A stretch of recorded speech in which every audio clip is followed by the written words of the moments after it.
Hello everybody. आज जो topic हम कवर करने जा रहे हैं वो है जुडिशल एक्टिविज़म। जुडिशल एक्टिविज़म में जैसे जैसे डेवलपमेंट आ रहा है, इस बात पर और भी ज़्यादा डिबेट हो रही है। पिछले कुछ सालों में ऐसा देखा गया है कि सुप्रीम कोर्ट के द्वारा कुछ कंट्रोवर्शियल डिसीजंस दिए गए हैं। बहुत सारे ऐसे भी कंट्रोवर्शियल डिसीजंस हैं जो कि हाई कोर्ट के द्वारा भी दिए गए हैं। ऐसे डिसीजंस के आने के बाद अक्सर डिबेट होती है। जो शब्द है जुडिशल एक्टिविज़म, इन शब्दों का क्या तात्पर्य होता है ये आज भी एक मिस्ट्री है। भारत का संविधान कहता है कि स्टेट का सबसे ज़्यादा ज़रूरी ऑब्लिगेशन यही होता है कि वो इंश्योर करे जस्टिस, लिबर्टी, इक्वालिटी और फ्रेटर्निटी को देश में। अगर हम इस सेंस में देखें तो इंडियन जुडिशरी गार्डियन है और डिफेंडर है इंडियन कॉन्स्टिट्यूशन की। अपनी कॉन्स्टिट्यूशनल ड्यूटी को ध्यान में रखते हुए इंडियन जुडिशरी के द्वारा कितने ही बार एक्टिव रोल प्ले किए गए हैं जब भी आवश्यकता पड़ी है। इंडियन जुडिशरी के द्वारा इंडिविजुअल्स के फंडामेंटल राइट्स को प्रोटेक्ट किया गया है स्टेट के अनजस्ट के अगेंस्ट। स्टेट के हर एक एक्सेसिव और अनइक्वल एक्शंस और इनएक्शंस के अगेंस्ट इंडिविजुअल्स को प्रोटेक्ट किया गया है जुडिशरी के द्वारा।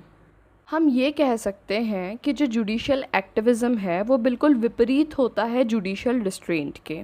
जुडिशल एक्टिविज़म और जुडिशल रिस्ट्रेंट ये दो ऐसी टर्म्स हैं जिन्हें इस्तेमाल किया जाता है डिस्क्राइब करने में कि जो जुडिशल डिसीजंस हैं उनके पीछे क्या फ़िलॉसफी, क्या मोटिवेशन रहा था।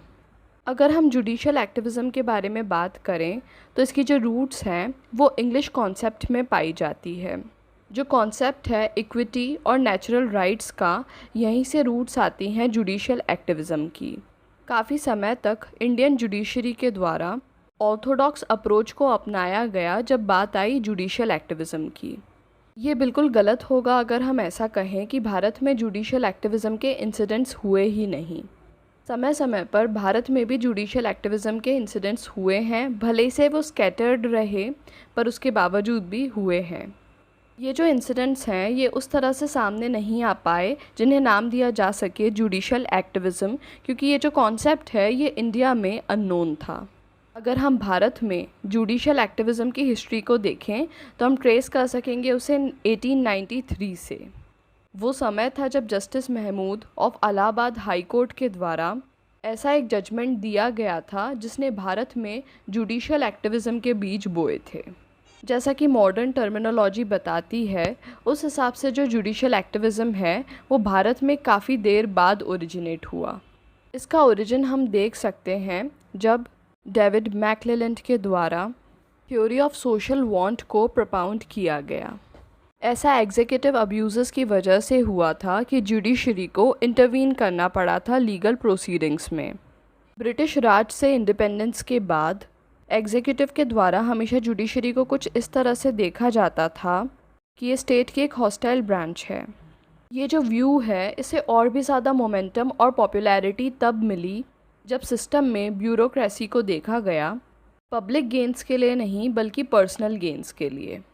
अगर हम आज के भी पॉलिटिकल स्ट्रक्चर के बारे में बात करें तो एक्सप्लॉयटेशन और करप्शन कॉमन है। Money power, muscle power, media power और मिनिस्ट्रियल पावर को इस्तेमाल करके काफ़ी सारे लोगों को ऑप्रेस किया जाता है। जो जुडिशल पॉलिसी मेकिंग है वो या तो सपोर्ट में हो सकती है या फिर अगेंस्ट हो सकती है लेजिस्लेटिव और एग्जीक्यूटिव पॉलिसी चॉइसेस के।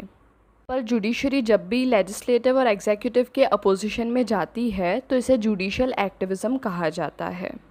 अगर हम जुडिशल एक्टिविज़म के ट्रू नेचर के बारे में बात करें तो इसका मतलब ये होता है कि जजमेंट्स प्रदान करना समय के अनुसार। जुडिशल एक्टिविज़म प्रमोट करता है सोशल चेंजेस को और साथ ही साथ फ्रीडम, इक्वालिटी और जस्टिस जैसे कॉन्सेप्ट्स को प्रमोट करता है। सोशल चेंजेस लाने के लिए और सोसाइटी के वेलफेयर के लिए जुडिशल एक्टिविज़म काफ़ी ज़्यादा इम्पॉर्टेंट है। जुडिशल एक्टिविज़म के द्वारा लीगल सिस्टम को एक इम्पॉर्टेंट पार्ट बनाया जाता है सोशो इकोनॉमिक साइकिल का। गवर्नमेंट ऑफ इंडिया एक्ट 1935 के अंतर्गत जुडिशरी को एक ऑटोनॉमस और एक सेपरेट गवर्नमेंट बॉडी डिक्लेयर किया गया। बाद में यही बात कॉन्स्टिट्यूशन ऑफ इंडिया में भी बताई गई।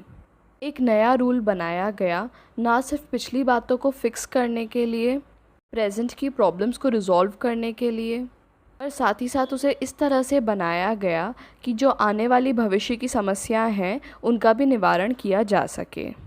ब्लैक्स की लॉ डिक्शनरी कहती है कि judicial activism judicial decision making की एक थ्योरी है जिसके द्वारा जजेस अलाउ करते हैं उनके पर्सनल ओपिनियंस को पब्लिक पॉलिसी पर। यहाँ पर जजेस अपने पर्सनल ओपिनियंस को बाकी सारे फैक्टर्स के साथ में ही प्रस्तुत करते हैं जब किसी पब्लिक पॉलिसी को बनाया जाता है। इस थ्योरी के द्वारा कॉन्स्टिट्यूशनल वायलेशंस को फाइंड किया जाता है और साथ ही साथ प्रेसिडेंट्स को डिसरिगार्ड भी किया जाता है।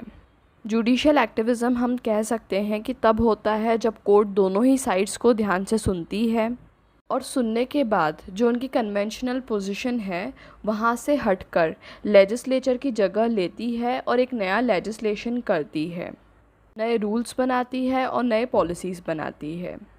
इंडिपेंडेंस से 10 साल तक की अगर हम बात करें तो एक्टिविज़्म बिल्कुल ही न के बराबर था।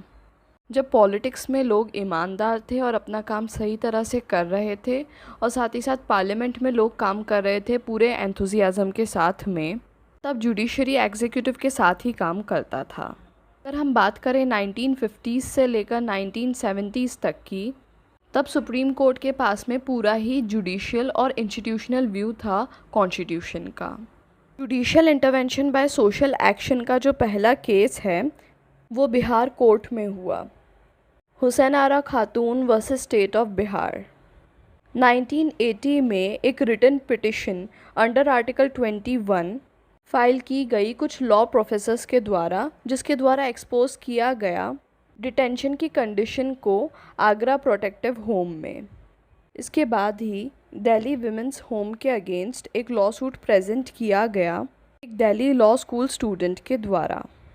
1967 में Golaknath versus state of Punjab के केस में सुप्रीम कोर्ट के द्वारा कहा गया कि जो कॉन्स्टिट्यूशनल राइट्स बताई गई हैं part 3 of the Indian constitution में, उन्हें मॉडिफाई नहीं किया जा सकता है। इवन दो यहाँ पर कोई लिमिटेशन नहीं है आर्टिकल 368 में, जिसमें सिर्फ इतना ही बताया गया है कि रिजोल्यूशन की आवश्यकता होगी जिसमें 2/3 मेजॉरिटी हो पार्लियामेंट के दोनों हाउसेस की। इसके बाद में ही जो वेल नोन केस है केशवानंद भारती का, इमरजेंसी के डिक्लेरेशन से 2 साल पहले सुप्रीम कोर्ट का ये निर्णय आया कि सरकार के पास में कोई अधिकार नहीं है कि वो इंटरफेयर करे कॉन्स्टिट्यूशन में और उसके फंडामेंटल कैरेक्टरिस्टिक्स को चेंज करे। Kesavananda Bharati versus state of Kerala के केस में सुप्रीम कोर्ट की 13 जजेस की बेंच बैठाई गई, जिसमें गोलकनाथ के केस को ओवररूल किया गया, पर साथ ही साथ ये भी कहा गया कि जो फंडामेंटल फ्रेमवर्क है कॉन्स्टिट्यूशन का उसे बदला नहीं जा सकता है। अब यहाँ पर जो शब्द इस्तेमाल किए गए हैं सिंपल स्ट्रक्चर, ये अभी भी क्लियर नहीं है कि सिंपल स्ट्रक्चर से तात्पर्य क्या है। इसके बाद जो वर्डिक्ट्स आए उनके द्वारा कुछ बातें क्लैरिफाई की गई। यहाँ पर जो पॉइंट ऐसा है जिसे याद रखना चाहिए वो ये है कि यहाँ पर कोई रेफरेंस नहीं है आर्टिकल 368 का जो बताए कि जो बेसिक स्ट्रक्चर है उसे मॉडिफाई नहीं किया जा सकता है। इस डिसीजन के बाद में आर्टिकल 368 को अमेंड किया गया। काफ़ी सारे केसेस ऐसे हैं जहाँ पर सुप्रीम कोर्ट ने अपने डिसीजन के द्वारा एक एक्टिव पोजीशन प्ले की जब बात आती है आर्टिकल 21 ऑफ इंडियन कॉन्स्टिट्यूशन की। जुडिशियल इंटरवेंशन को 3 तरह से देखा जा सकता है। पहले तो किसी भी स्टैट्यूट को ओवरटर्न करके उसे अनकॉन्स्टिट्यूशनल डिक्लेयर करके, दूसरा ये कि जो जुडिशियल प्रेसिडेंट्स हैं उन्हें ओवरटर्न कर दिया जाए, और तीसरा इस तरह से कि जो कॉन्स्टिट्यूशन है इसे रीड किया जाए। अगर हम आसान भाषा में कहें तो जुडिशियल एक्टिविज़्म एक पॉलिटिकल रोल होता है जो कि जुडिशरी के द्वारा प्ले किया जाता है। जैसे कि स्टेट की जो एग्जीक्यूटिव और जो लेजिस्लेटिव ब्रांच है वो दोनों एक पॉलिटिकल रोल प्ले करती हैं, उसी तरह से जब बात आती है जुडिशियल एक्टिविज़्म की तो यहाँ पर जुडिशरी एक रोल प्ले करती है जो कि पॉलिटिकल होता है। जुडिशियल एक्टिविज़्म को जस्टिफाइड माना जाता है बहुत सारे ग्राउंड्स पर, जैसे कि फॉल ऑफ गवर्नमेंट, जब यहाँ पर आवश्यकता होती है जुडिशरी की कि वो पॉलिसी बनाए और असिस्टेंस प्रोवाइड करे पब्लिक वेलफेयर के लिए। जो डेफिनेशन है एक्टिविज़्म की वो कम्युनिटी टू कम्युनिटी डिफ़र करती है। कैटेगरीज जैसे कि लॉ टीचर्स, बिजनेसमैन, जजेस, police officers, administrative officials, students etcetera, इनकी कम्युनिटी के हिसाब से जो डेफिनेशन है एक्टिविज़म की वो अलग अलग होती है। ऐसा कोई एक्ट जिसे परसीव किया जाए एक पार्टी के द्वारा कि ये जुडिशल एक्टिविज़म है, हो सकता है कि ये सेम एक्ट किसी अन्य पार्टी के लिए जुडिशल इनएक्टिविटी हो। जब बात आती है जुडिशल पॉपुलिज्म की, तो इसका कनेक्शन होता है जुडिशल एब्सोल्यूटिज्म से, जुडिशल केओस से, जुडिशल हेजिमनी से और जुडिशल इम्पीरियलिज्म से। जुडिशल रेस्ट्रेंट, जिसे जुडिशल इंडिपेंडेंस भी कहा जाता है, ये सिनोनिमस है जुडिशल लिबरलिज्म के।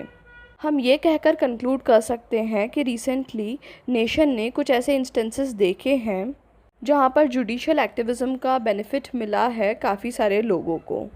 शिबू सोरेन, एक हाई प्रोफाइल पॉलिटिशियन जिसे कॉन्विक्ट किया गया था 1994 में मर्डर के लिए। जब संजय दत्त को कॉन्विक्ट किया गया था अंडर आर्म्स एक्ट ऑफ 1993। जब नवजोत सिंह सिद्धू को कॉन्विक्ट किया गया था अंडर रोड रेज किलिंग, जो कि उसने 18 वर्ष पहले कमिट की थी। जुडिशल एक्टिविज़म को चाहे कितना भी क्रिटिसाइज़ किया जाए, पर इस बात को नहीं नकारा जा सकता है कि जुडिशल एक्टिविज़म के द्वारा जो कंडीशन है हमारे देश की वो इम्प्रूव हुई है।